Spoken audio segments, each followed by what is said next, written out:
caríssimos irmãos, queridas irmãs, nosso muito boa noite a todos. Sejam todos muito bem-vindos a esta casa de orações e de trabalho, e também o nosso muito boa noite a todos os nossos amigos e irmãos que nos acompanham nas redes sociais.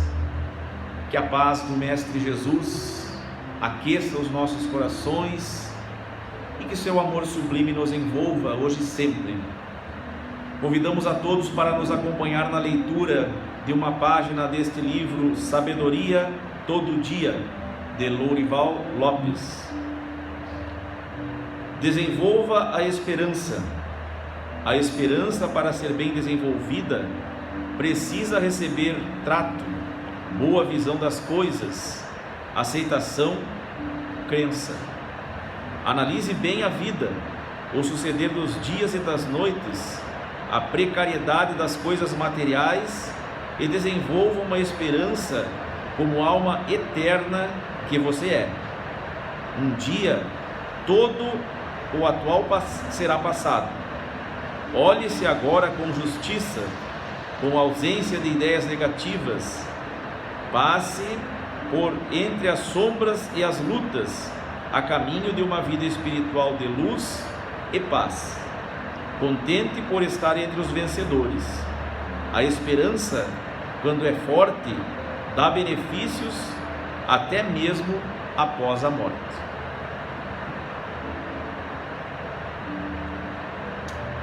E agora então, queridos irmãos, nós convidamos a todos para unirmos os nossos pensamentos, elevando-os ao nosso Pai Criador e rogando que em Tua infinita bondade, Senhor Deus, para conosco, Tuas criaturas, Teus filhos, Tu nos permita, Senhor, a abertura dos trabalhos nesta casa espírita, e que a bondade do amigo Jesus, o nosso mestre e irmão maior, que Ele envie para nos auxiliar, nos amparar nos trabalhos da noite, os bons espíritos, que eles possam encontrar em nossos corações o terreno fértil, Senhor, para serem disseminadas as sementeiras de luz e de paz que aqui viemos buscar. Que assim seja. Sendo assim, então, queridos amigos, nós damos por abertos os trabalhos da noite e a seguir passaremos a palavra à nossa irmã Miriam, que traz a palestra da noite de hoje com o tema Sou obsidiado ou obsessor? Desejando um bom trabalho à nossa irmã. Uma boa noite a todos. Que possamos ter boas reflexões sobre esse tema. Será que eu sou obsediado ou obsessor? Ou mais, será que eu sou a vítima? Nós vivemos, é incontestável, há alguns meses, períodos de muita dificuldade, de muita preocupação, todos nós, certamente. Só um alienado não teria preocupações, mas a grande maioria de nós está fazendo uma leitura apenas material deste momento que a gente está vivendo, e não uma leitura espiritual. É claro, a grande maioria das pessoas não são espiritualizadas, não pensam ainda nessa questão. Mas mesmo as pessoas que se acreditam espiritualizadas, mesmo nessas, as preocupações, as dificuldades do cotidiano, como essa que a gente está vivendo, provocam algumas vezes uma ilusão. Qual ilusão? A ilusão de que a vida se limita apenas a essas preocupações e essas dificuldades que nós estamos vivenciando. E assim a gente diminui a importância da dimensão espiritual na nossa vida. Às vezes até mesmo esquecemos, quase que por completo, a dimensão espiritual. E isso nós estamos vendo hoje. Mas por que esse conhecimento, esse desconhecimento ou a negligência do mundo espiritual é perigoso? Porque é na dimensão espiritual que está uma população invisível que se move em torno de nós. E ela não é feita só de bons espíritos. Os espíritos que formam a população invisível da Terra são, de certa maneira, o reflexo do mundo corporal, o nosso reflexo. Encontram-se neles os mesmos vícios e as mesmas virtudes observadas em cada um de nós. E, consequentemente, esses espíritos não tão bons exercem a sua influência sobre nós, facilitados, como eu falei no início, pela ignorância, ou melhor, pela falta de preocupação nossa pelas questões espirituais. E essa falta de preocupação pelas questões espirituais nos leva, inevitavelmente, à falta de vigilância sobre os nossos atos e os nossos pensamentos. E através deles, os nossos atos e pensamentos, é que nós sofremos as influências espirituais. E Kardec já questionava isso. Lá na questão 459 do Livro dos Espíritos, ele pergunta: os espíritos influem sobre os nossos pensamentos e ações? E a resposta a gente já sabe. Sua influência é maior do que supondes, eles disseram, porque muito frequentemente são eles que vos dirigem. Então a influência acontece, tanto que muitas vezes eles nos dirigem. E essas influências, elas podem ser boas e podem ser más. Então hoje nós vamos falar das más, porque o nosso tema é obsessão. Então quem é o obsessor? No processo obsessivo existe o obsessor e o obsidiado. Quem é o obsessor? No dicionário diz assim: é aquele que causa uma obsessão, que importuna alguém. Mas o obsessor, ele é uma pessoa como nós.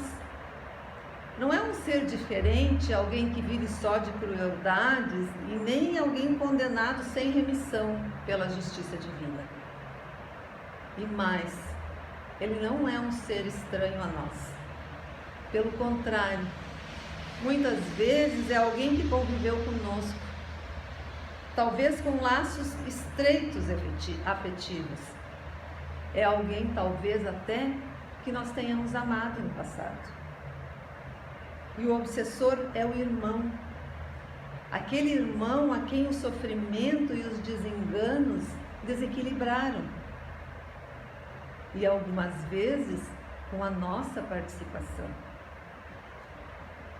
É claro que a figura do obsessor, ela realmente impressiona quando a gente vê situações assim, pelos prejuízos que a sua aproximação, que a sua sintonia conosco encarnados ocasionam. E eles se esforçam para nos afastar do mal, do bem, nos sugerindo maus pensamentos. Eles se aproveitam de todas as nossas fraquezas, das situações que nós vivenciamos. Eles agem. Mas nós não podemos esquecer que a obsessão decorre sempre de uma imperfeição moral nossa, que dá abertura a um espírito mau. E a gente tem que lembrar mais uma vez que eles não são espíritos totalmente desprovidos de bons sentimentos ou irremediavelmente maus. Eles são, em última análise, repito, irmãos enfermos e infelizes. Infelizes porque, dominados pela ideia fixa de se vingar, eles se esquecem de tudo mais e passam a viver em função daquele que é o alvo do seu plano, da sua vingança, enfim. que é o obsidiado? Que é claro que então é uma vítima. Será? Quem é o obsidiado? A doutrina espírita, ela nos diz sim que o obsidiado, ele é, antes de tudo, uma vítima de si mesmo. Sueli Caldas Schubert nos diz assim: o obsidiado traz consigo um infinito número de problemas que ele nem sabe precisar. Ou seja, as nossas dores, as nossas dificuldades que nós enfrentamos neste processo obsessivo estão todas dentro de nós, decorrem de nós. Na maioria das vezes, o obsidiado de hoje é o algoz de ontem, que hoje se apresenta como vítima. Ou então, é o comparsa de crimes, que aquele que outrora foi seu cúmplice não quer perder e faz de tudo para cercá-lo na sua trajetória. Mas as provações que afligem o obsidiado, elas representam uma oportunidade de reajuste, porque alertam a ele para a necessidade de se moralizar. Porque enquanto ele se sente provocado, incitado por esse verdugo espiritual, mais depressa ele consegue se conscientizar da grandiosa tarefa que ele tem que realizar, que é a tarefa de transformar o ódio em amor, transformar a vingança em perdão, humilhar-se para também ser perdoado. Então, nós devemos saber que para se aproximarem de nós, os espíritos maus, eles não esperam o nosso chamado. Eles não esperam ser chamados para exercerem a sua influência, tirando de lado aquele caso daqueles inimigos espirituais que vêm em casos específicos de vingança, que eles vêm, né, diretamente para a gente, vamos dizer. Os espíritos inferiores, normalmente, nos processos obsessivos, eles são oportunistas. Oportunistas assim, feito aves de rapina, sabe? A árvore de rapina é atraída pelo cheiro dos animais mortos, né? E os obsessores são assim. Só que este cheiro, este odor, são as nossas imperfeições, as nossas inclinações menos dignas. E essas inclinações que atraem estes maus espíritos, elas são ainda piores do que eles, tanto que os atraem por semelhança. Então, para entendermos melhor o que facilita a atração dos espíritos uns pelos outros, ou entre eles e os encarnados, nós temos que compreender que os espíritos, eles irradiam ao seu redor uma espécie de energia que revela o seu adiantamento intelectual e moral. Porque todos nós sabemos que a alma não se acha encerrada no corpo como um pássaro dentro da gaiola, né? Ela irradia e se manifesta exteriormente, assim como a luz através do globo de vidro, né? Ela aparece. Por isso é oportuno a gente ler o trecho encontrado lá no livro Céu e Inferno. Kardec explica muito bem isso. E ele nos diz assim: por sua natureza, possui o espírito uma propriedade luminosa que se desenvolve sobre o influxo da atividade e das qualidades da alma. Veja, uma propriedade luminosa que se desenvolve sobre o influxo da atividade e das qualidades da alma. Ou seja, se desenvolve dependendo das nossas ações e pensamentos. De modo, continuou Kardec, que um espírito com baixa qualidade moral não poderá exteriorizar uma luz resplandecente, benéfica, curativa. Na verdade, não terá luz nenhuma. ou dependendo do caso, a sua atmosfera espiritual será doentia. Então, dessa maneira, a gente pode perceber, pelo que Kardec nos fala, como deve ser difícil, para não dizer impossível, os espíritos, tanto encarnados quanto desencarnados, esconderem aquilo que são para os outros espíritos, em virtude de nós sermos facilmente identificáveis e nós atraímos aqueles que são nossos iguais. Então, tendo em vista essas informações sobre os espíritos inferiores, nós podemos fazer algumas reflexões decorrentes desta influência. Primeira reflexão: a criatura, ao desencarnar, mesmo sendo má, ela não fica trancafiada para sempre num lugar determinado. Porque se fosse assim, não existiriam as obsessões. Eles não conseguiriam os obsidiar.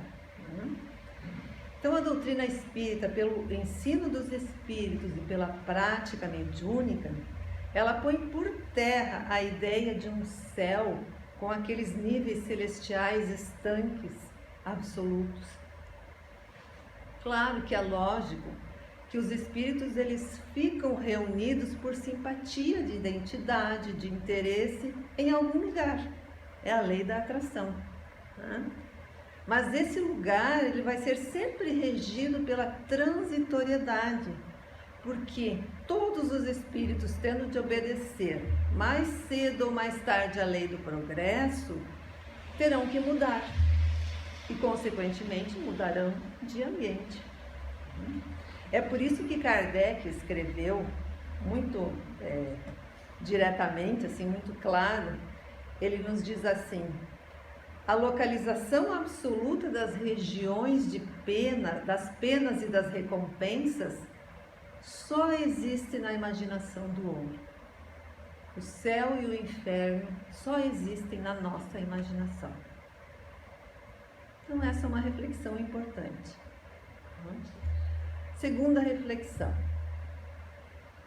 o contato com as influências negativas do mundo espiritual, apesar de desagradável, ele serve para uma finalidade positiva, sem que esses espíritos malfeitores tenham consciência disso. Por quê?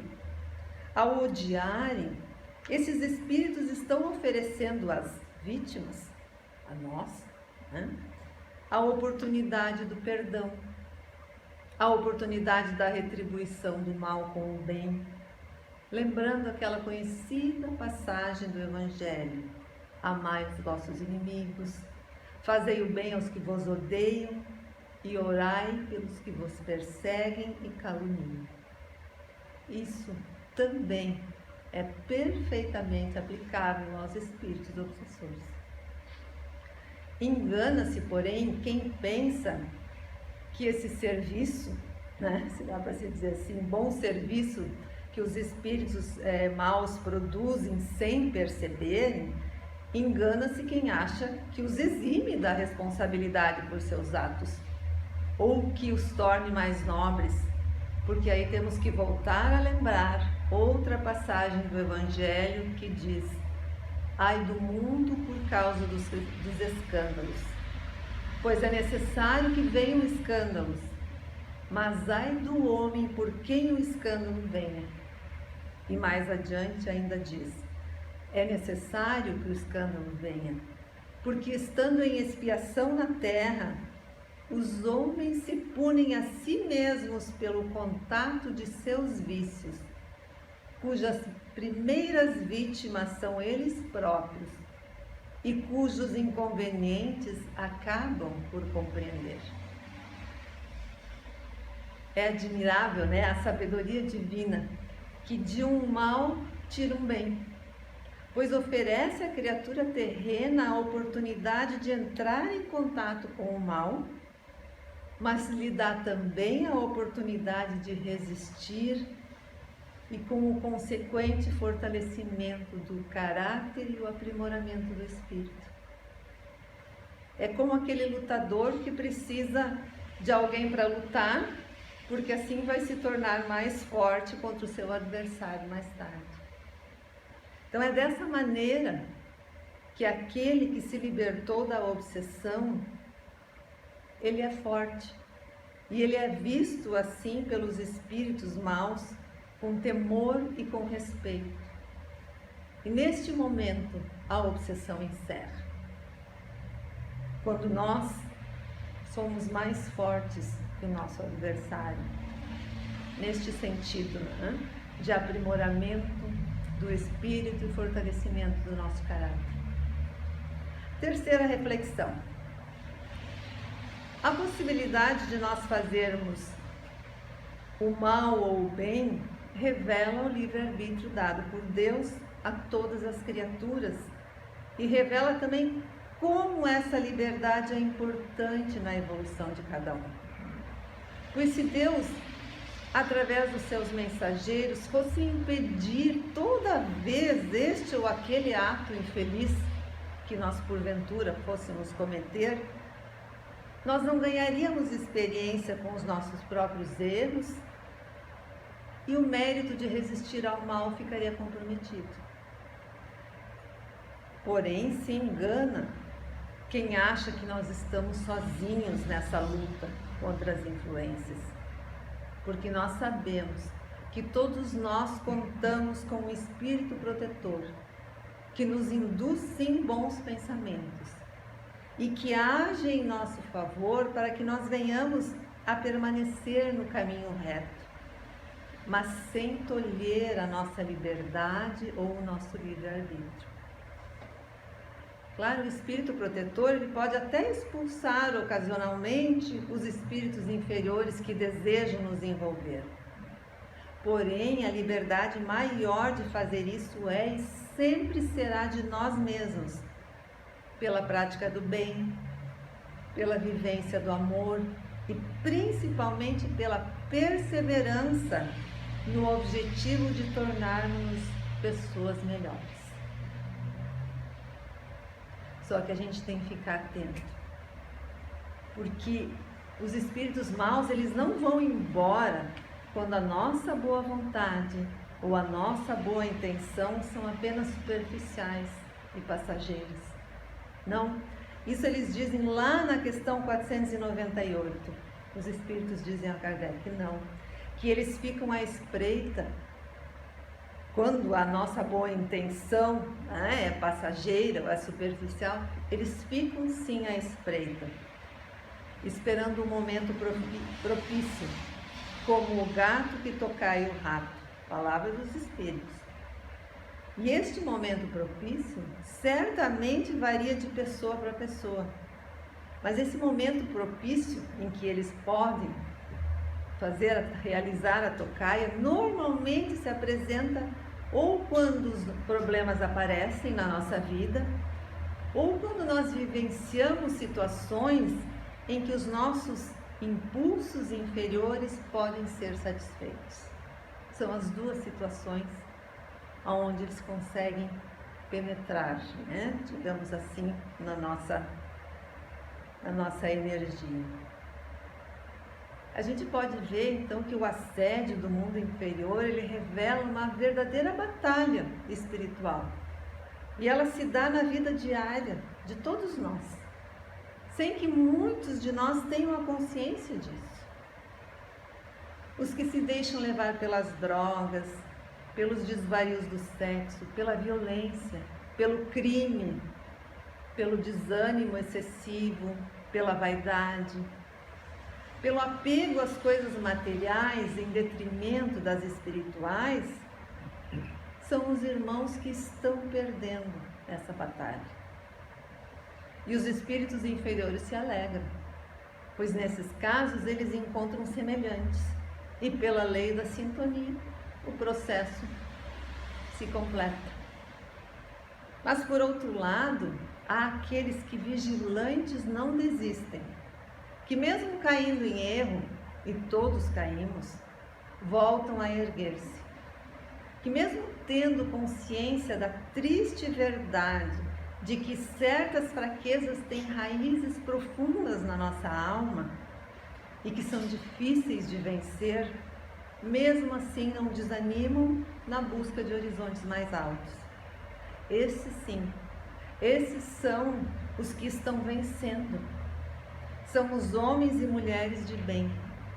E eles estão espalhados pelo mundo, desde a mais alta até a mais humilde posição social, pertencendo aos mais diversos credos e culturas. São aqueles que já vêm fazendo essa revolução silenciosa de mudança, de transformação do nosso mundo. E o Espiritismo, ele não pode ficar fora desse movimento revelador. E ele é também uma voz que vem clamar a todos, para nós entrarmos na batalha e almejarmos um mundo melhor. E essa batalha não será com dragões nem espadas, como na nossa imaginação. Também não será com tanques e foguetes. Muito pelo contrário.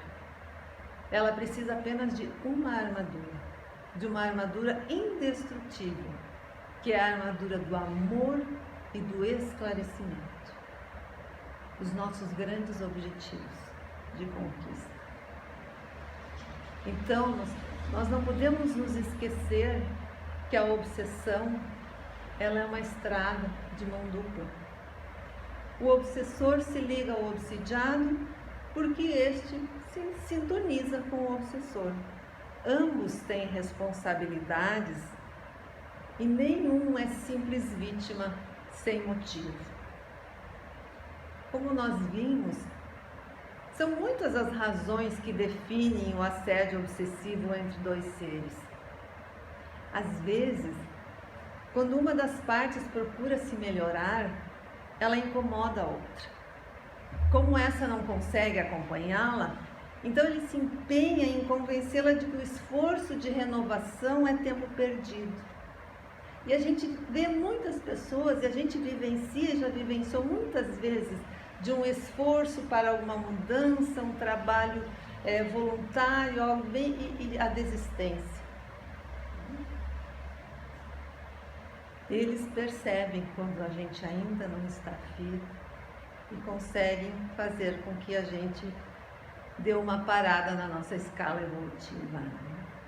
Pode também ter uma causa numa convivência anterior, que faz com que um dos envolvidos, o obsessor de hoje, se sinta no direito de cobrar aquilo que lhe foi tirado. E muitas vezes o obsessor é aquele que se julga inocente e lesado pelo obsidiado. Por isso, se as discórdias elas não forem solucionadas enquanto eles estavam lado a lado, ou enquanto nós estivermos lado a lado aqui, se leva para a espiritualidade as tristezas que se entranham na nossa alma. E um deles depois se sente no direito de reclamar o que lhe foi tirado. E na espiritualidade prossegue o desentendimento entre aqueles que não aceitaram o conselho de Jesus lá no Sermão do Monte, que ele nos diz: concilia-te depressa com o teu adversário enquanto estás no caminho com ele, para que não aconteça que o adversário te entregue ao juiz e o juiz não te entregue ao oficial e te encerre na prisão. Isso está lá em Mateus.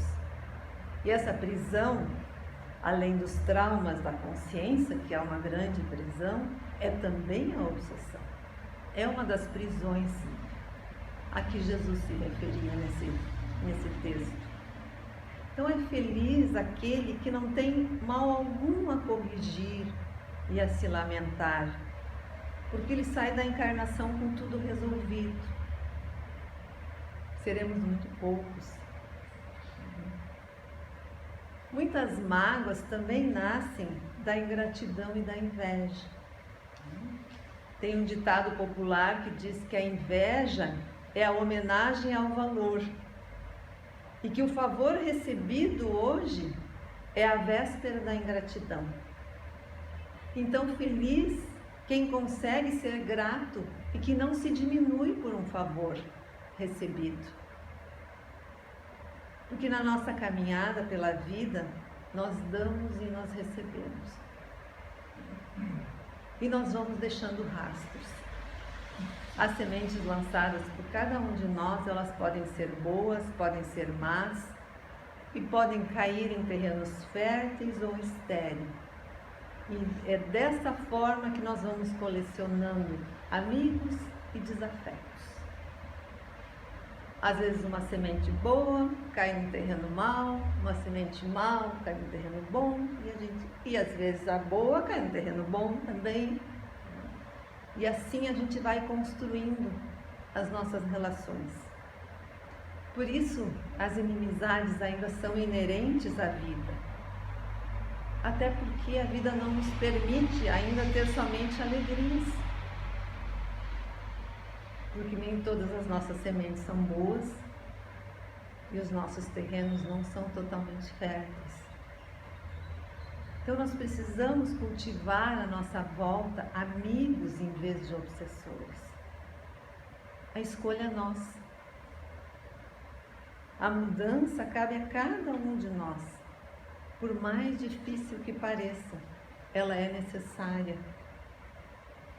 Que escolhemos, que possamos escolher as nossas sementes e que cuidemos dos nossos terrenos, para que a gente possa cultivar amizades e para que esta relação entre espíritos encarnados e desencarnados aconteça sim, mas que ela seja saudável e agradável e não um processo obsessivo.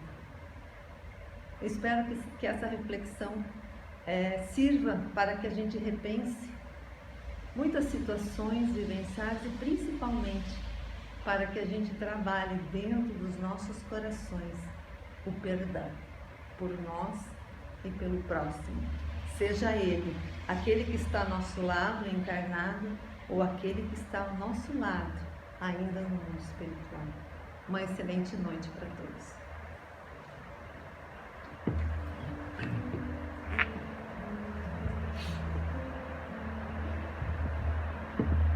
Então, ficam nossas palavras de agradecimento à nossa irmã Miriam pela reflexão da noite de hoje, pelas palavras de esclarecimento e consolação.